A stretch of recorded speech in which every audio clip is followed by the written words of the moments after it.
વાસુદેવસિંહ ગોહિલ, પ્રમુખ શ્રી ગોહિલવાડ રાજપૂત સમાજ. આજ આપ સમક્ષ વર્તેજ ગામમાં ઊભો છું.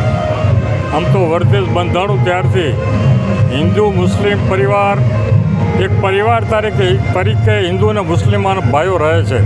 વર્તેજમાં કોઈ પણ તહેવાર હોય, હિન્દુનો તહેવાર હોય કે મુસ્લિમ તહેવાર હોય, હિન્દુ અને મુસ્લિમો સાથે મળીને તહેવારોની ઉજવણી કરે છે. તાજિયાનો તહેવાર હોય, નવરાત્રિનું પર્વ હોય કે જગન્નાથપુરીની રથયાત્રાનું પર્વ હોય કે ઈદનું પર્વ, તમામ પર્વો વર્તેજમાં વસતા તમામ સમાજના હિન્દુ અને મુસ્લિમ પરિવારો સાથે મળીને તહેવારોની ઉજવણી કરે છે. આમ તો ગોધરાકાંડ થયો આપણે સૌને યાદ છે.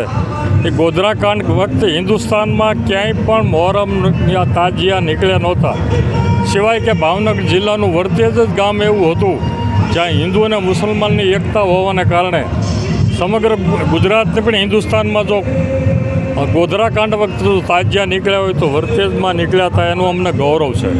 કારણ કે અહીં વસતા તમામ સમાજો એક સાથે એક પરિવાર તરીકે રહે છે અને તમામ સમાજોનું એક થાળીમાં હાથ છે.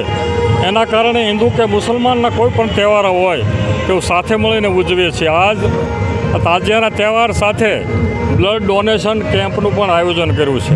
સૌપ્રથમ તો આ કસ્બા જમાતના પ્રમુખશ્રી અને તમામ મુસ્લિમ સમાજની જે એકતા છે એના જેટલા કસ્બા છે એને પણ હું અભિનંદન આપું છું.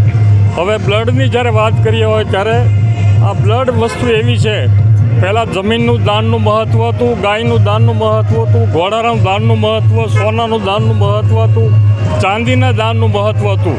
અત્યારે કન્યાદાનનું મહત્ત્વ છે, પણ કન્યાદાનથી વિશેષ જો કોઈ મહત્ત્વ હોય તો બ્લડ દાનનું મહત્ત્વ છે.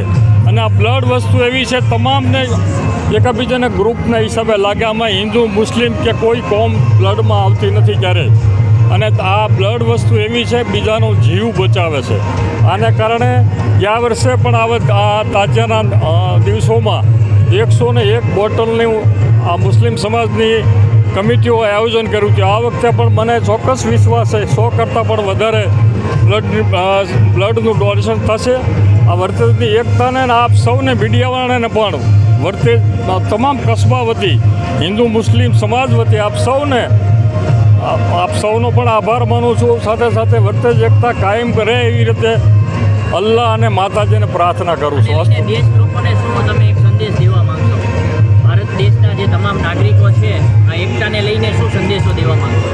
સંદેશો તો આ દેશની એકતા અને વર્તેજની એકતા માટે હું સંદેશો દેવો માંગુ કે અહીંયા જ્યાં ભાઈચારાની ભાવના છે એ હિન્દુસ્તાનમાં વસતા તમામ હિન્દુ મુસ્લિમો ભાઈચારાની ભાવના રાખી આ દેશની અંદર રહે. કારણ કે દેશમાં વસતા તમામને આ દેશ ઉપર હક છે, એટલો જ તમામ જે વસ્તીઓ છે એને ભાઈચારાની ભાવના સાથે દરેક તહેવારો સાથે મળીને ઉજવે તેવી હું પણ વિનંતી કરું છું.